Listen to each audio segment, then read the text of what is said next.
65.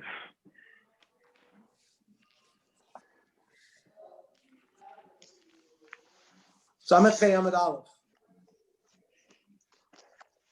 65. V'ola gufa minola. And how do we know that the ola, korban ola, requires pouring the blood on the yesod? Merkral yesod mizbacha ola alma oila tu on the yesod. Yatzah kas rishon. It said when the first group left, the second group came in, then the third group. Tana he nikreis kas atzlanis. The third group is called the lazy group. What do you mean? You have to divide up into three groups. What are they supposed to do? Why are you calling them lazy? A person should rouse himself to be Zoriz, and he should be part of the first group, not the last group.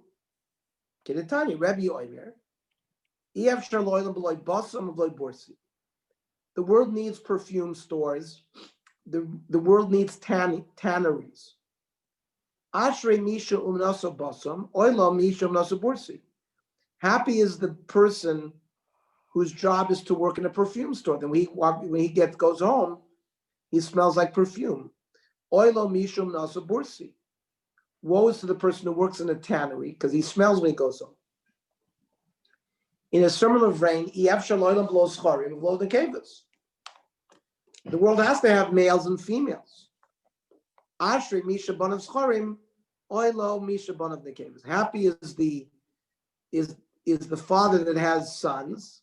Woe is if you have daughters. I'm in trouble. Then we said that they would rinse the Azora on Shabbos as well as they did on Chol. However, the Chachamim were not happy. Shelo b'ritzon man, who was not happy? On Rav Chizda. Shelo b'ritzon Rabbi Eliezer. Rabbi Eliezer was not happy. I Rabbanon ha'amri shvusu. The Rabbanon say the rinsing of floor is only a rabbinic prohibition. Vein shvus b'mikdash, and rabbinic prohibitions were lifted in the Beis HaMikdash. Mayi, what do we see? There's the Tanya. Person who milks a cow, makes butter or cheese. So the shear to make him chayiv is kegroigros, the size of a fig. Hamechabed, if you mop the floor of amarbes and you sweep the floor of aroida chalois dvash and you remove the honey from a honeycomb, b'shogig b'shabbos, chayiv chatas. Hazy b'yom tov, if you were mazid on yontiv, loikas arbon. Rabbi Eliezer holds that these are malachos midaraisa, which is why you get malchus. Chachamim oimrim no. Echad zeh b'chabed marbet tzoroida ve'echad zeh eno l'mishum shvus. These are only rabbinic malachos, and therefore that's where you have this machlokas where, according to Chachamim, if it's only a rabbinic prohibition, that prohibition is lifted in the Beis HaMikdash. Rav Ashi Amar Filu Tema Shelo B'Ritzon Chachamim. We don't have to say that it's only not B'Ritzon Rabbi Eliezer, but even the Chachamim weren't happy, because we're talking about Chachamim according to Rav Nosson, the Tanya, Rav Nosson Loimer, Shavus Tzricha Yitiru, a rabbinic prohibition that's needed on Shabbos. So they were permitted to do it. Shavuot she'ein tzricha, but a rabbinic prohibition that they could wait until Motzei Shabbos lo yitiru, and this they said they could wait till Motzei Shabbos. Then Rabbi Yehuda Koisayim Amale. Then because there might have been some blood that fell on the ground that should have been zrika, should have been done on the mizbeach, Rabbi Yehuda advised filling up a kos with the blood on the floor and then doing zrika. Now, how did that work? Tanya, Rabbi Yehuda Omer, Koisayim Amale midama taruvis. They filled up a cup with the taruvis of blood that was on the floor. Because if one of the korbanos, the blood of that korban had spilled on the ground, so you can't eat the korban pesach without zrika of the blood. So by taking cups and filling it up with the blood on the floor and doing zrika, it would be machshir the korban pesachs. But if it's spilled directly from the neck of the animal to the floor, then there's a psul because he's got to be miskabel in the kli first. Now, mino yadi. Well, how do you know it was not miskabel in the kli? This is what they said. Shemal on miskabel b'kli. Maybe it was not miskabel, and therefore, by picking it up in a kos, you're not correcting anything. I'm talking about blood that was spilled after it was halachically validly collected in a kli, then it's spilled. But in a chanami, I understand that if the blood went directly from the neck to the ground, we wouldn't be able to solve the problem. Now, how do you know that Rabbi Yehuda is dealing with blood that was miskabel b'kli? More answers, Kohanim's reasoning. The Kohanim are careful. They are zoris to make sure that the mitzvahs are done properly. So, is reason am I mishtapich? Well, if they're careful, why did any blood get spilled?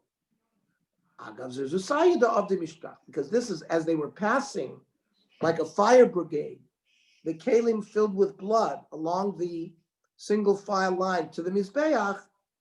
In that process, some of the blood got spilled. Now another problem. So you have the dama nefesh, which spurts, the arterial bleeding that spurts right after the shechita. So that the dama nefesh is the real blood.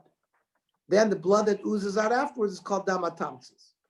And the Gemara says we have a problem because maybe some of the blood on the floor is a dama tamsis, and that's not roy lizrika. So Rabbi Yehuda Tamei Domer Dama Tamsis Dama Alyu. Rabbi Yehuda is consistent because he holds Dama Tamsis is perfectly good blood, and therefore you could do zrika with it. The Tanya Dama Tamsis Ba'azara, that normally eating dam you get kores. So the Tanakh the Brisa holds no, it's not a regular dam. You get a law but no kores. But Rabbi Yehuda Omer b'kores. So Rabbi Yehuda holds even dama tamsis is like regular dam. Freit Gemara, Rabbi Lazar, Rabbi Yehuda leaning kapor shem mechaper. He might agree that dama tamsis, you get kores for eating it, but the dama tamsis is not roy lekaporo. Shenamar ki adamu banefesh yichaper, dam shenefesh yotzu b'mechaper, dam shenefesh yotzu b'mechaper. So what good will it do, according to Rabbi Yehuda, to pick up the blood from the ground in a kos and do zrika? There's dama tamsis in there, and dama tamsis is not royal zrika. Elo says the Gemara, Rabbi Yehuda Tamei the Omar ain't dam avatil dam. It's not a problem. You have dama nefesh there. The dam atamsis does not mevatel, even if it's barov. Each dam remains unique, and therefore the dam atamsis doesn't ruin anything. Tanya, Rabbi Yehuda Chachamim. Now, according to you, Chachamim, who don't agree with what I'm doing with the kos by gathering the blood that's on the ground, lama poikin sazora. I mean, what was the whole point at closing off the drainage tubes from the azara? The point by closing it off is because you want the blood to remain, so you can pick it up in a kos and do zrika, like me. So Amr Lo, the Chachamim responded, no. It has nothing to do with zrika. Shvachu livnei Aaron sheyelchu ad arkavusayim badam.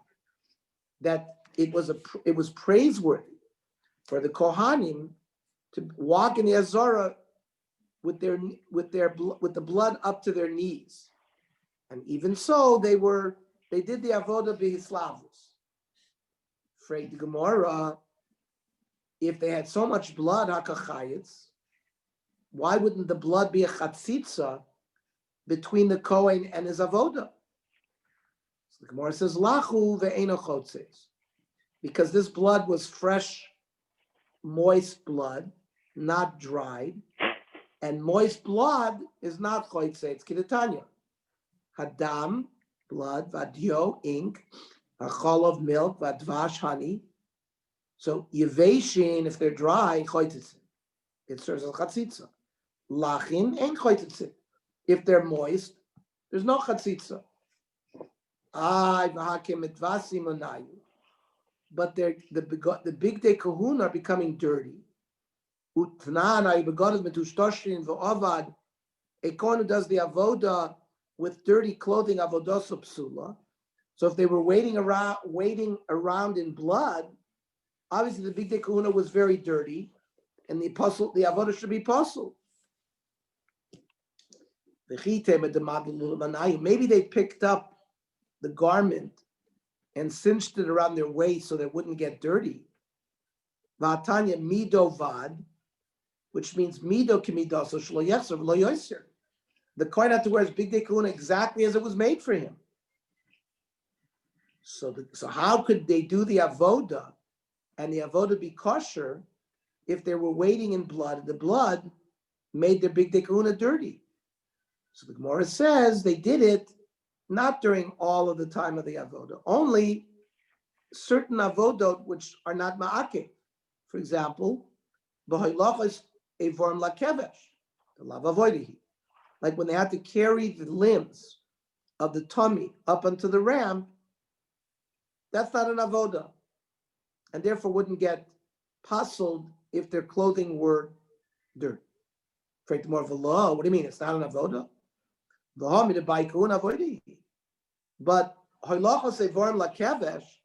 carrying the limbs up to the ramp had to be done by kohanim. If it had to be done by kohanim, it's an avoda. The Tanya, v'ikriva kohen sakolam mizbecha zu oilachas evorim lakevesh. So ella boilachas eitzim l'maroch. We're talking about taking the wood to the grill, which is not an avoda, and therefore, even though their garments were dirty, it didn't puzzle the avoda because it's not an avoda, the lav avoda. But Ernie, if they were already dirty going up the ramp, so much more when they would throw the blood, they were dirty already. No, initially the Gemara is saying, so let's finish. So the Gemara says, fine, you just explained that they would walk around with dirty clothing only when they were carrying the wood to the grill because it's not an avoda.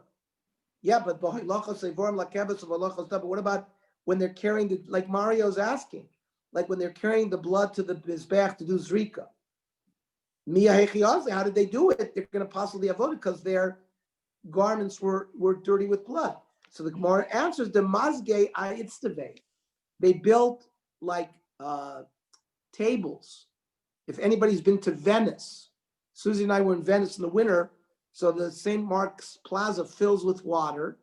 So they would have these like benches or tables that you'd walk on. Otherwise, you'd be walking in underwater.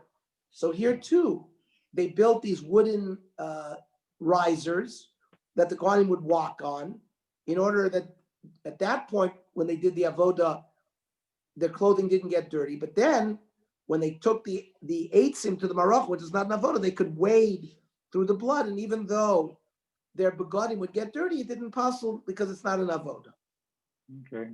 Then the Mishnah said, "Ketzatolam afshitin." How did they strip the hide? Karavot tziyosei murav. And then they tore open the animal, and then they took the organs inside out, and nostam b'magis laktor, and they put it on a tray to be maktir it. So otahu gufei av'maktir, the same Kohen did everything. Ema no laktir al gabi mizbech. It was placed on a tray, and somebody did it. Didn't mean that specific Kohen. And then Yatzis Akas Rishona, the first group went out, and then the second group went out. They actually put the Korban Pesach in the hide and sort of put it behind their shoulder, and that's how they carried it home. On Ravilish Tayus, it's like what the Arabs do. It's like the Arabs are carrying something home. Hadalach Tamid Nishchat, Hadalach Tamid Nishchat, Hadalach Tamid Nishchat. Very, very famous parak we just finished. Tamid Nishchar. All the various Dinei Korbanos. Okay, let's start the new Mishnah. Samechei Amid Beis. Eilu Devarim. Eilu Devarim b'Pesach Doichin as Shabbos. The following part of the Korban Pesach is Doiches Shabbos. That means if the 14th of Nisan fell on Shabbos, you could do all these things. Shchitaso, the shchita of the Korban Pesach. Zrikas Damo, the doing the Zrika. Michui Kravov, the cleaning of the intestines so that they wouldn't smell. Not washing them on the inside, but just on the outside. Vaktaras Chalovov, and being Maktir L'Chelim. About Slioso, roasting it. The Hadachas Kravov, and washing out the insides of the intestine. Einan Doichin Shabbos. That would wait until Motzei Shabbos. Harkavto v'hava'aso michutz latchum. For example, these were small sheep or goats, so they would carry them, but you'd have to walk to the Rosh Hashanah.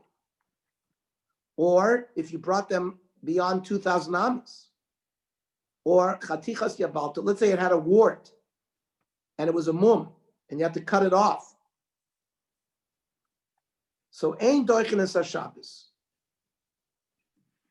The Tanakhama says these acts are not doiches Shabbos.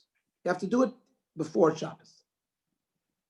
Rabbi Yezer Omer doichin. This is the same Rabbi Yezer de Mila, who says that even preparatory steps, for example, the Chachamim hold by Mila, you can actually cut the circumcision, but you can't boil water. For example, you can't, let's say, sharpen the blade. Rabbi Yezer says you can sharpen the blade. Rabbi Yezer v'lo dinu, it's a kavachomer. Ma'im shchita, shchita she'im mishum malacha. It's a full-fledged malacha. Doiches HaShabbos, elu. So according to Rabbi Yezer, he says carrying it and bringing it from the tchum and cutting off the bellet are only rabbinic.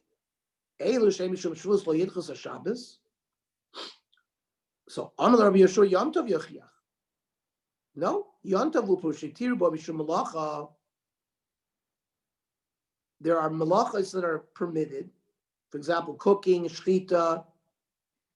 Yet you cannot bring something chutz l'tchum on Yom Tov to eat it, because you could bring it from the day before, even though tchum is drabanon. So Rabbi Yeshua is arguing with Rabbi Eliezer.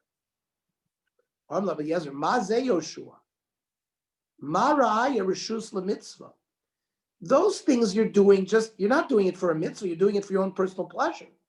But I'm talking about performing a mitzvah. So, Heishiv Rabbi Kiva v'Amar, no. I'll show you even examples of where you're doing a mitzvah. Hazah tochiach, sprinkling the para aduma ashes on a tamei mace, which shehi mishum mitzvah. You want to become tahor, so you can prepare the Erev Pesach. For example, it's the 7th day Erev Pesach. And if you don't sprinkle them, you won't be able to do the Pesach. Even so, it's not doicha. Even though it's not rishus, it's a mitzvah. And afata al titma aleinu. And don't be surprised. Mitzvah, even though the function of them, you're doing it for mitzvah's korban Pesach. Ve'hein mishum shvuos. And even though they're on rabbinic, lo yitchus haShabbos. We should not be doicha Shabbos. I will still argue. Shchita, which is an av malach doicha Shabbos, hazah. I don't agree with you. I hold that hazah is doicha Shabbos. Okay, we'll stop here, and we'll pick up tomorrow at 8:00. We'll start the Navi Shir at 8:00, in about 10 minutes.